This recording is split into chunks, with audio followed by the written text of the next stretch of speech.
আসসালামু আলাইকুম বন্ধুরা, সবাইকে ওয়েলকাম জানাচ্ছি আমার আবারও একটি নতুন রেসিপি দেখার জন্য। আশা করছি আপনারা সকলে অনেক ভালো আছেন এবং সুস্থ আছেন। এই শীতে আমরা কিন্তু নানান ধরনের পিঠেপুলি বানিয়ে খাই। তো আজকে আমি আপনাদের জন্য নিয়ে চলে এলাম একটু নতুন পদ্ধতিতে পিঠে রেসিপি। পিঠেগুলো দেখতে যেমন লোভনীয়, খেতেও কিন্তু তার থেকে অনেক বেশি মজার।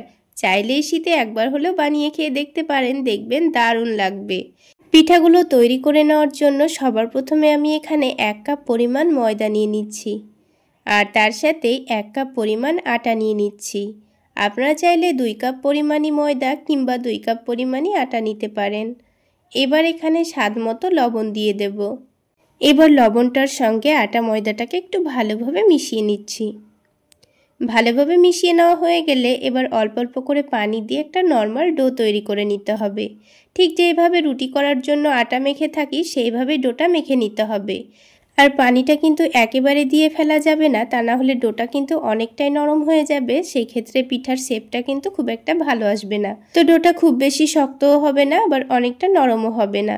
তো দেখুন খুব সুন্দর সফট করে আমি ডোটাকে মেখে নিয়েছি। এবার এই ডোটাকে ঢেকে 5 মিনিটের মতো রেস্টে রেখে দেব, তাহলে ডোটা নিজে নিজেই কিন্তু অনেকটাই সফট হয়ে যাবে। এবার পিঠেগুলোর ভেতরের একটা দারুণ টেস্টি পুর তৈরি করে নেব। সেই জন্য আমি এখানে 1/2 কাপ পরিমাণ সুজি নিয়েছি। এবার কড়াইয়ের মধ্যে 1/2 টেবিল চামচ পরিমাণ ঘি দিয়ে দিলাম। তার সাথেই ফ্লেভারের জন্য দিয়ে দেব এলাচ, লবঙ্গ আর দারুচিনি। আপনারা চাইলে অল্প করে একটু তেজপাতাও দিতে পারেন। এবার মশলাটাকে হালকা করে একটু ভেজে নেব। তারপর গ্যাসের ফ্লেমটা লোতে করে দিয়ে 1/2 কাপ সুজি দিয়ে দেব। এবার এই সুজিটাকে অনবরত নাড়াচাড়া করে যেতে হবে, যতক্ষণ না পর্যন্ত সুজিটার খুব সুন্দর একটা গন্ধ বেরিয়ে আসছে আর সুজিটা হালকা ভাজা ভাজা হয়ে যাচ্ছে। তো কিছুক্ষণ ভেজে নেওয়ার পর দেখুন সুজিটা কিন্তু খুব সুন্দর ভাজা ভাজা হয়ে গেছে। এবার আমি এখানে 1 কাপ পরিমাণ আগে থেকে জাল করে ঠান্ডা করা দুধ দিয়ে দিচ্ছি। তার সাথে সাথে স্বাদ মতো চিনিও দিয়ে দিচ্ছি, আর তার সাথে 1/4 কাপ মতো কোরানো নারকেলও দিয়ে দিচ্ছি। নারকেল দিলে সুজির পুরটা খেতে দারুণ লাগবে। এবার গ্যাসের ফ্লেমটা লোতে করে দিয়ে অনবরত নাড়াচাড়া করে নেব। আর দেখুন চিনিটা গলে গিয়ে কিন্তু সুজিটা অনেকটাই আরও পাতলা হয়ে গেছে। এবার সব কিছু একটু ভালোভাবে জাল করে একটু ঘন করে নিতে হবে। আর কিছুক্ষণ লো আঁচে জাল করে নিলেই দেখবেন সুজিটা খুব সুন্দর সেদ্ধও হয়ে গেছে আর অনেকটা আঠালোও হয়ে গেছে। তো সুজিটাকে কিন্তু এইরকমই আঠালো করে নামাতে হবে, তাহলে ঠান্ডা হয়ে যাওয়ার পর সুজিটা আরও অনেকটাই শক্ত হয়ে যাবে। তো দেখুন সুজিটা নামিয়ে নিয়েছি, এবার এটাকে ঠান্ডা হওয়ার জন্য রেখে দেব। আর এই সুজিটা রান্না করতে কিন্তু 5 মিনিট মতো সময় লাগবে, খুব বেশি সময় লাগে না। আর এই সুজির পুরটা খেতেও কিন্তু দারুণ লাগে। এবার এটা ঠান্ডা হতে দিয়ে এবার এই ডোটাকে আবার একটু ভালো করে মেখে নেব। আর দেখুন 5 মিনিট রেস্টে রাখার জন্য কিন্তু ডোটা নিজে থেকে অনেকটা সফট হয়ে গেছে। তো ডোটাকে আবার একটু মেখে নেব, তাহলে খুব সহজেই ডোটা অনেকটাই সফট হয়ে যাবে। তো ডোটা খুব সুন্দর করে মেখে নেওয়া হয়ে গেছে। এবার এটা থেকে বড় বড় করে আমি কয়েকটা লেচি কেটে নিচ্ছি। আর রুটিগুলো একটু বড় বড় করে বেলে নিলে দেখবেন তাড়াতাড়ি পিঠাগুলো তৈরি করা হয়ে যাবে। এবার একটা করে লেচি নিয়ে হাতের তালুতে একটু ভালোভাবে ঘুরিয়ে ঘুরিয়ে সফট করে লই তৈরি করে নেব। তো লইটা তৈরি করা হয়ে গেছে, এবার বড় করে রুটি বেলে নেব। আর এই রুটিটা কিন্তু খুব বেশি পাতলা করে বেলবো না, হালকা একটু মোটা করে বেলে নেব। তো দেখুন রুটিটা কিন্তু বড় করে বেলে নিয়েছি। এবার রুটিটা কেটে নেওয়ার জন্য আমি এখানে একটা ছোট বাটি নিয়েছি, আর এই ছোট বাটিটা বসিয়ে বসিয়ে ছোট ছোট করে রুটি কেটে নেব। তো এইভাবে রুটিগুলো যেন খুব সুন্দর কাটা যায় সেই জন্যই কিন্তু রুটিটা একটু বড় করে বেলেছিলাম। তো একটা বড় রুটি থেকে 4টা মতো ছোট ছোট রুটি কাটা হয়ে গেছে, আর বাকি অংশটুকুও আমি পরে বেলে রুটি কেটে নেব। এবার আমি আপনাদের পিঠাগুলো তৈরি করে দেখিয়ে দিচ্ছি।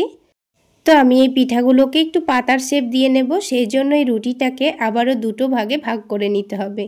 তো কিভাবে আমি রুটিটাকে আবারও কেটে নিচ্ছি আপনারা দেখে নিশ্চয় বুঝতে পারছেন। তো পাতার শেপে কিন্তু পিঠাগুলোর জন্য রুটি কেটে নিতে হবে। তো আরও একটি দেখিয়ে দিচ্ছি, তাহলে আপনারা বুঝতে পারবেন। রুটিটার একদিক বাটি দিয়ে কেটে নিতে হবে, ঘুরিয়ে নিয়ে আবারও এইভাবে কেটে নিতে হবে, তাহলেই খুব সুন্দর কিন্তু একটা পাতার মতো ডিজাইন চলে আসবে। এবার পিঠাগুলো তৈরি করে নেওয়ার জন্য সবার প্রথমে এই রুটিটার ওপরে চারিদিকে অল্প করে একটু পানি লাগিয়ে দিতে হবে। পানি লাগিয়ে দেওয়া হয়ে গেলে এবার যে সুজির পুরটা আমি রেডি করে রেখেছিলাম সেখান থেকে অল্প করে একটু নিচ্ছি। তো সুজির মধ্যেকার মশলাগুলো কিন্তু বেঁচে ফেলে দেব, তা না হলে মুখে পড়লে কিন্তু আবার খেতে ভালো লাগবে না। তো হাতের মধ্যে এভাবে একটু লম্বা শেপ দিয়ে নেব। এবার এই রুটিটার মধ্যের জায়গাটায় রেখে দিয়েছি। তারপর আরও একটি রুটি নিয়ে আলতো হাতে চারিদিকটা একটু ভালোভাবে সেট করে দেব।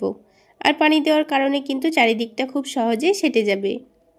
তো দেখুন আমি কাজটা কিভাবে করে নিচ্ছি। এই পাতার শেপটা দেওয়া কিন্তু খুবই সহজ। এবার ওপরের দিকটা এভাবে একটু চেপে চেপে লাইন করে দিচ্ছি, তাহলে এটা হুবহু পাতার মতোই দেখতে লাগবে। তো কাজটা করা কিন্তু খুবই সহজ আর খুব অল্প সময়ে কিন্তু তৈরি করে নেওয়া যায়।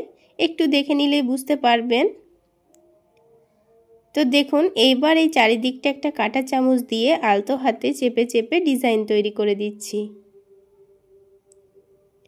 এই সাইডটাতেও কিন্তু এইভাবে ডিজাইন করে দেব, তাহলে পিঠাগুলো দেখতে হুবহু পাতার মতোই লাগবে। তাছাড়া পিঠাগুলো ভাজার সময় কিন্তু সাইডটা খুলে ফেটে যাওয়ারও কোনো রকম ভয় থাকবে না। তো দেখুন বন্ধুরা, একটা পাতা পিঠা কিন্তু আমাদের রেডি হয়ে গেল। ঠিক একইভাবে আমি বাকি পাতা পিঠাগুলো রেডি করে নেব। আর আপনাদের বোঝার সুবিধার জন্য আমি আপনাদের আরও একটি পিঠা তৈরি করে দেখিয়ে দিচ্ছি। তাহলে বন্ধুরা, আজকের এই পাতা পিঠা রেসিপি আপনাদের কেমন লাগলো অবশ্যই কমেন্ট করে জানাবেন। আর ভালো লাগলে একটা লাইক শেয়ার করে দেবেন। আর আমার এই সহজ রেসিপিগুলো যদি ইউটিউব চ্যানেল থেকে দেখে থাকেন চ্যানেলটি সাবস্ক্রাইব করে দেবেন। আর ফেসবুক পেজ থেকে দেখে থাকলে পেজটি ফলো করে দেবেন। তো দেখুন বন্ধুরা, খুব সহজেই কিন্তু আরও একটি পিঠা আমাদের তৈরি করা হয়ে গেল। ঠিক একইভাবে আমি বাকি পিঠাগুলোও তৈরি করে নিয়েছি। তো প্রথমে যে রুটিগুলো কেটেছিলাম সেগুলো দিয়ে পিঠাগুলো প্রথমে তৈরি করে নিয়েছি। এগুলো ভাজতে ভাজতে বাকি রুটিগুলো কেটে নিয়ে পিঠাগুলো তৈরি করে নেব। তা না হলে এই পিঠাগুলো রেস্টে রেখে দিলে কিন্তু ওপর থেকে শুকিয়ে গিয়ে ফেটে যেতে পারে। তাই অল্প অল্প করে পিঠাগুলো বানিয়ে নিয়ে অল্প অল্প করে ভেজে নেওয়াই ভালো। এবার হালকা গরম তেলের মধ্যে একটা একটা করে পিঠাগুলো দিয়ে একটু ক্রিস্পি করে ভেজে নেব। আর এই পিঠাগুলো একটু ডুবো তেলে ভেজে নিতে হবে, তাহলে পিঠাগুলোর চারিদিকে খুব সুন্দর একটা কালার আসবে। আর দেখুন বন্ধুরা, পিঠাগুলো কিন্তু উল্টে পাল্টে একটু ক্রিস্পি করে ভেজে নেব। আর এই পিঠাগুলো একটু মুচমুচে করে ভেজে নিলেই কিন্তু খেতে বেশি ভালো লাগে। তাছাড়া শীতের সন্ধ্যায় কোনো রকম স্ন্যাক্স খেতে মন চাইলে এইভাবে ঝটপট পিঠাগুলো বানিয়েও খেতে পারেন, খেতে দারুণ লাগে। তো দেখুন পিঠাগুলোকে বারবার উল্টে পাল্টে ঘুরিয়ে ঘুরিয়ে ভেজে নিয়েছি। আর দেখুন পিঠাগুলোর খুব সুন্দর কালারও চলে এসছে এবং অনেকটা ক্রিস্পিও হয়েছে। এবার সবগুলো পিঠা একটা বড় ছাকনার মধ্যে তুলে নিয়ে তেলটা ভালোভাবে ঝরিয়ে নিচ্ছি। তারপর পিঠাগুলোকে নামিয়ে নেব। আর বাকি পিঠাগুলোকেও ঠিক একইভাবে ভেজে নিয়েছি। আর আওয়াজ শুনে নিশ্চয়ই বুঝতে পারছেন পিঠাগুলো কতটা মুচমুচে তৈরি হয়েছে। আর একটা পিঠা আমি আপনাদের ভেঙেও দেখিয়ে দিচ্ছি, দেখুন। তো বন্ধুরা, এই পিঠাগুলো একবার হলেও বাড়িতে বানিয়ে দেওয়ার চেষ্টা করবেন, দেখবেন ছোট থেকে বড় সকলে কিন্তু খুবই মজা করে খাচ্ছে। তাছাড়া বাচ্চাদের স্কুল টিফিনেও কিন্তু আপনারা এইভাবে পিঠাগুলো বানিয়ে দিতে পারেন। তাহলে বন্ধুরা, আজকে এই পর্যন্তই। সকলে অনেক বেশি ভালো থাকবেন, সুস্থ থাকবেন। দেখা হবে আবারও একটি নতুন রেসিপি নিয়ে পরের ভিডিওতে।